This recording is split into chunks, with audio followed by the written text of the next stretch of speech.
Hi everyone. I can't actually see the number of people coming. Okay, the number keeps climbing up. We'll wait until everyone joins in. If you're just joining in now, welcome.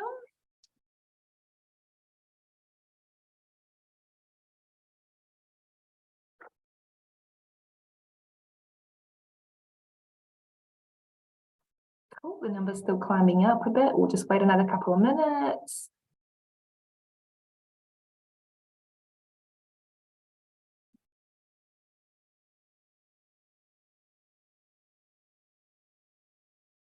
Alrighty, I think we'll just jump in. Hi everyone, my name is Natalia and I am the Sustainability Manager at Reclaim, and I am excited to be sharing with you guys today, day 2 of our webinar series for Recycling Week. Now I have to say once again, thank you so much for ThinkStep for running this webinar series with us. We could not do it without you guys. But yes, as you know, if you were present yesterday, you would have known we're obviously taking the different daily focuses, and today's Recycling Week daily focus is Waste-Free Tuesday. Now, Waste-Free Tuesday is very intuitive to what it means, is essentially saying no to waste. Now, the best waste strategy is to actually have no waste at all. So the aim is to reduce the amount of waste we send to landfill, but we also want to encourage you guys to think further than this and not just simply look at landfill, but also full overall waste that you produce. Of course, recycling and compostable materials have a solution for it, but the best solution is always to not have to dispose of anything at all. Now, we're joined by 2 amazing businesses today that will be taking us through the ways that they feed into this focus, but also ways that you can make a change into your lifestyle. But before we go any further, I will just get some housekeeping from David.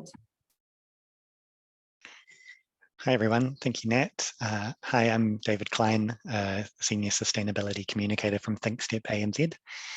We're very pleased to be working with Reclaim to be the webinar partners for New Zealand Recycling Week. ThinkStep, if you don't know, we're an independent sustainability firm with offices in New Zealand and Australia.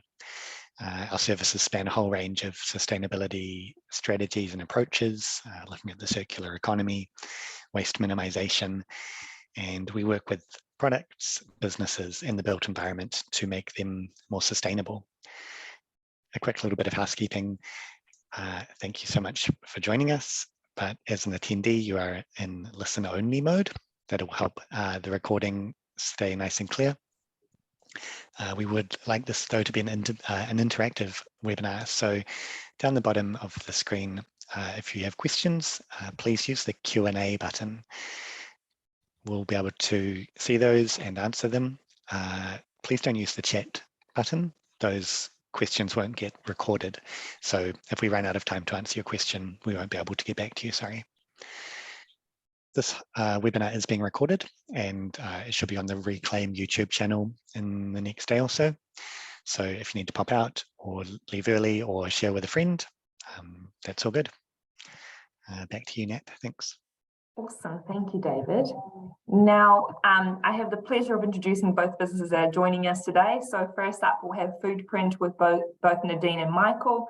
For those of you guys that don't know, Foodprint is essentially helping fight food waste by empowering hungry people or connecting hungry people and eateries that have surplus of food with a solution to actually prevent waste going into landfill or even composting. So they will definitely talk more about what their business is about and how you can participate and get on with it. But if you haven't heard of them, they are essentially a platform or an app that you can access it on your phone and across different eateries around New Zealand. And then we're joined by Sue, who is the External Affairs at Zero Waste Network. Now, I'm sure you guys have heard, and it's great to be getting them to join us in the Zero Waste focus today. Now, they represent a community of enterprises around New Zealand that are connecting people with ways that you can actually achieve zero waste, whether it is through policy, through solutions, or just within the network to actually help businesses and New Zealanders achieve the zero waste goal. Now, not taking any of their thunder, I will pass it on to Nadine, who will take us through our Foodprint. Cool, thanks Nat. I'm just gonna share my screen. Right. Cool. Can you guys see that? All right. Cool. So thank you, Nat and David. Kia ora koutou katoa. And yeah, thanks everyone for coming along today. As Nat mentioned, my name is Nadine. I'm working in business development at Foodprint. For those of you who don't know, it's an app where you can buy surplus and imperfect food to at a discount to help prevent it from being wasted. Cool. So let me see. I'm originally from Germany, as you might tell from my accent. I studied supply chain management, specialized on perishable goods. And I came to New Zealand 3 years ago to finish my studies and to write my thesis at TNG, one of our biggest food and vegetable exporters, about sustainable agricultural practices. So my time studying and my time at TNG taught me a lot about the food industry and its impact. And there are a lot of issues, but one that just always seems so fundamentally wrong was the impact and the amount of food waste on our planet, which eventually brought me to Foodprint. Cool. Since it's Waste-Free Tuesdays, I'm going to be talking about food waste in general and what we do at Foodprint to help prevent food from being wasted. Awesome. So what I found since joining Foodprint is, yes, there is an awareness that wasting food is bad, but the full value that Kai holds is often overlooked, and people often don't make that full connection to the climate crisis. So to put it bluntly, I would say our food systems are broken. We've created a system where over 1/3 of the food that Papatuanuku provides us is wasted. And to put that in numbers, that's 1.3 billion tons of food every year to the value of $1 trillion US. It's a problem we really must get on top of, both so we can feed the projected population growth in the next 20 to 30 years, when we will be between 9 to 10 billion people on Earth, and to reduce our impact on the climate crisis. The team at Project Drawdown, which is a nonprofit seeking to help the world reach drawdown on emissions, have identified reducing food waste as the #1 action that we can take to fight the climate crisis. So I wanna paint a picture for you guys. And to do that, I want you all to be thinking about a loaf of bread. I'm taking bread as an example, as it's the world's most wasted food item. In part, that's due to it being widely accessible and relatively cheap. But if we don't store it correctly, it only lasts a couple of days. So in Aotearoa alone, we throw away 29 billion loaves of bread every year. The main ingredient of bread is flour, which comes from wheat. And to grow that crop, you need land. However, about 1.4 billion hectares, so 26%, which is like 1/3 of agricultural land, is used to produce food that's wasted. Now, we don't only need any type of land, we need rich soil to grow food. If anyone has ever tried to grow vegetables at home in sand or clay, it doesn't really work so well. So you need nutrient-rich soil. Yet every 5 seconds, we lose a rugby field of soil. And globally, we're on track to lose 10% of crop yields by 2050. This is both from soil degradation and erosion, but also due to changes in how we're using the land. We also need water to grow crops. The World Resources Institute, which is an environmental think tank, estimates that in those 1.3 billion tons of food are 45 trillion liters of water. And this is while the UN says that there are 2 billion people who don't have access to drinking water every day. And now we can think back to our loaf of bread again. A lot of Food Hate Waste says that a single loaf of bread requires 1.125 liters of water. Then you've got the waste of fuel and power in the harvesting, in the processing, and the transportation of that wheat and the flour. And when it eventually ends up in the supermarket, it usually comes in single-use plastic, which I now call no-use plastic, as it hasn't been able to fulfill its purpose of keeping the bread fresh to be consumed. There's also human interaction along the way. Like, how would you feel if 1/3 of the work that you just did would just be thrown away? And lastly, there's money attached to every single step of that process, as well as the money that you pay for the bread. So we're literally throwing away money when we're wasting food. When that food then ends up in the bin, it goes to landfill, where it emits methane as it decomposes. We all know carbon dioxide, but methane has up to 30%, up to 30 times the heat trapping capabilities of carbon dioxide. The food we waste, and this is where we come back to, the climate crisis and the impact it has. The food we waste accounts for up to 10% of total global emissions. And the hospitality and food retail sector account for up to 30% of total food waste.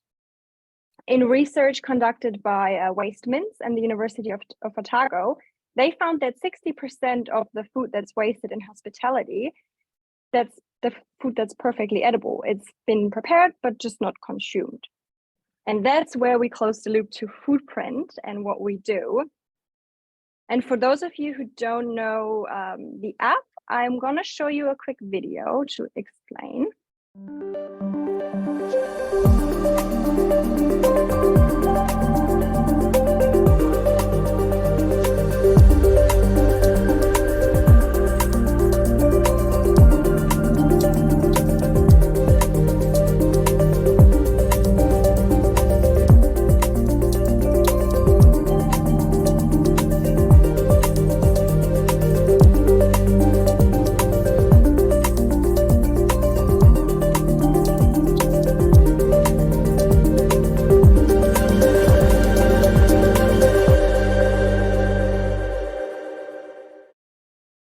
Cool, that's Foodprint. So once you've downloaded the app, and now is a good time to do that, by the way, you're able to view and search for food that's ready to rescue.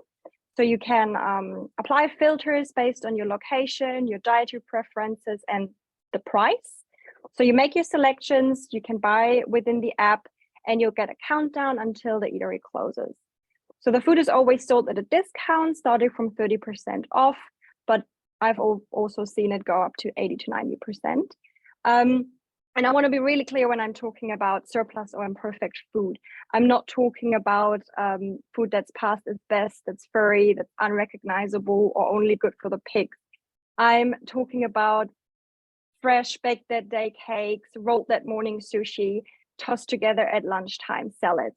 It's perfectly edible food that you would get if you would walk into the eatery as normal. Now, I'm very proud to say that we are in we have 350 eateries on the app in Auckland, Hamilton, Cambridge, Te Awamutu, Raglan, Wellington, Lower Hutt, and most recently have added Christchurch. We're still quite a small team. It's myself, our founder Michael, who will be joining us for the Q&A, Joaquina, who's based in Wellington, and Katie, who's currently on maternity leave. But if you do want to connect with me, reach out. I've got my details here. And I've also created a code for you guys to get $5 off of your first order on the app, which is Recycle22. So I can't wait to see you on the app. Thanks so much for your time. I think I'm passing over to Sue.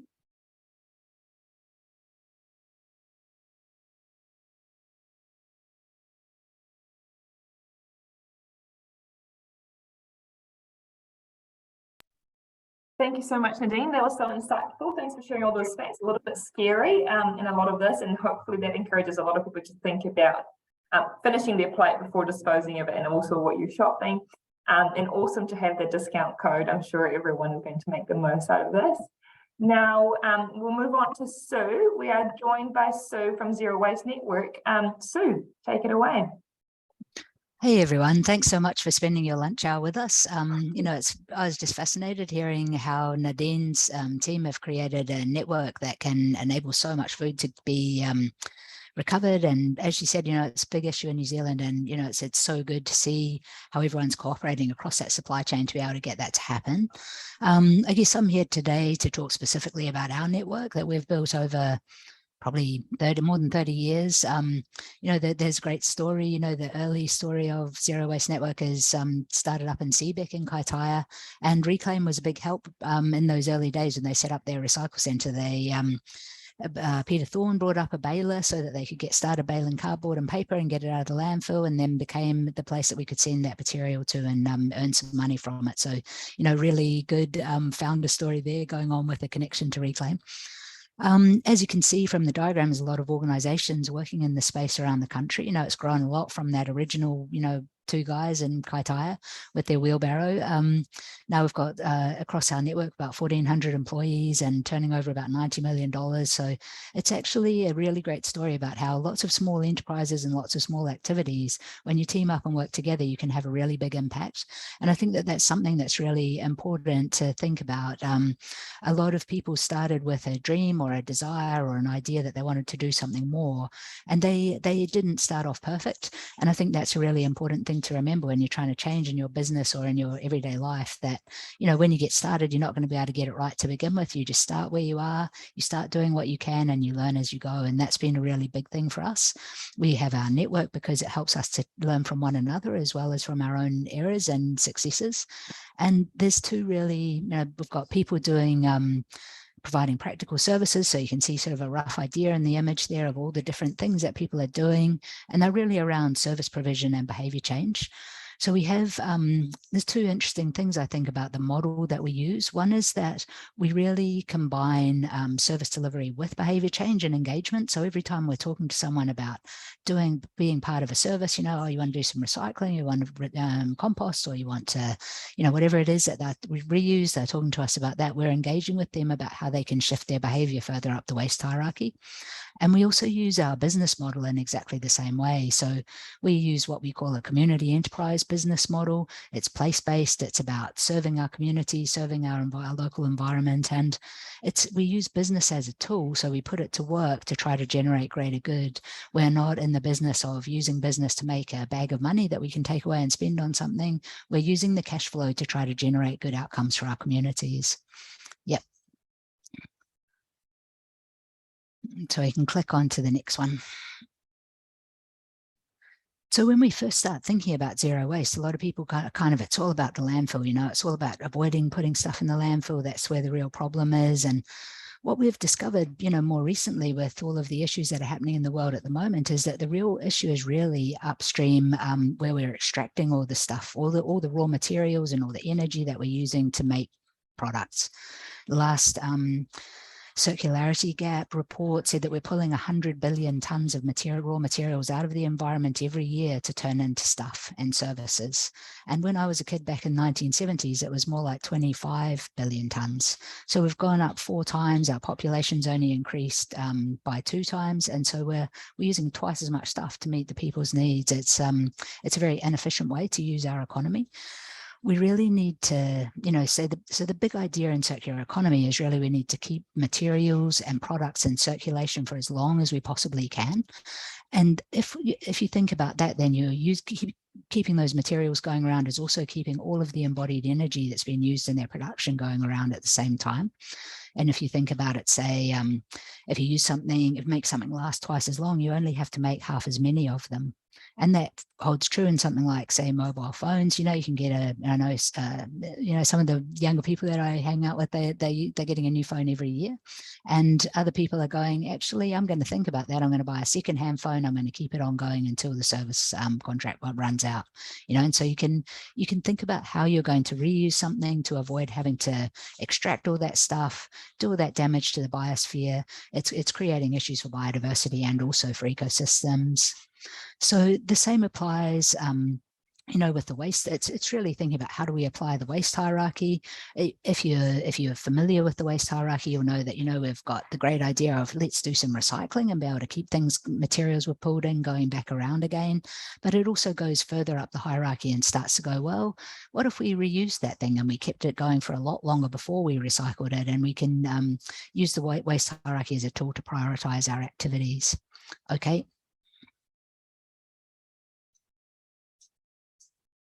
Yeah, so it's becoming very obvious to all of us, you know, in hearing Nadine talking, you can see that there's actually a problem. You know, we know that that's time for a change. We can understand that taking baby steps and tinkering on the margins or shifting the deck chairs around isn't going to get us where we need to go, which is we need to transform things. We need to make the jump across into a totally different way of living. And when we think about that, you know, it's about ecosystems, it's about climate change, and it's about inequality. We need to think about how we can change our production and consumption systems. And that's really the big story in adaptation. You know, we talk about adaptation, but no one really says, hey, let's adapt the way we're using our economy so that we can make our production and consumption systems a lot more responsible. That's at the heart of Sustainable Development Goal number 12. And if you think about how that plays out in the world, then you're really talking about what happens in real places. You know, we've got to regenerate natural systems. Everything we do has to be helping to regenerate natural systems that will allow our places to survive and to heal, our ecosystems to survive.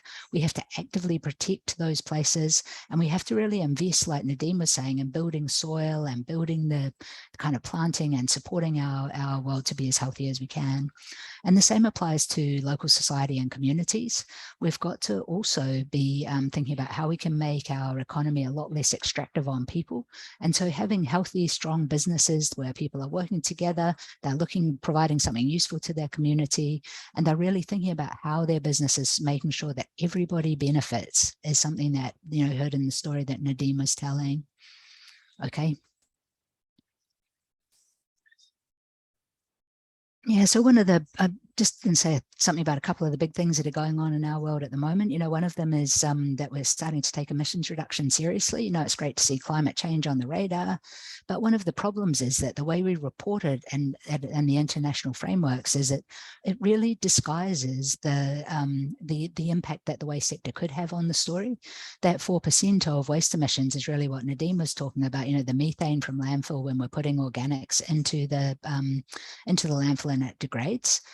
What we know is that 45% of the emissions that are created in the production of our food and products are upstream. So that's happening from everything from extraction right down to the emissions in our household when we're using these things.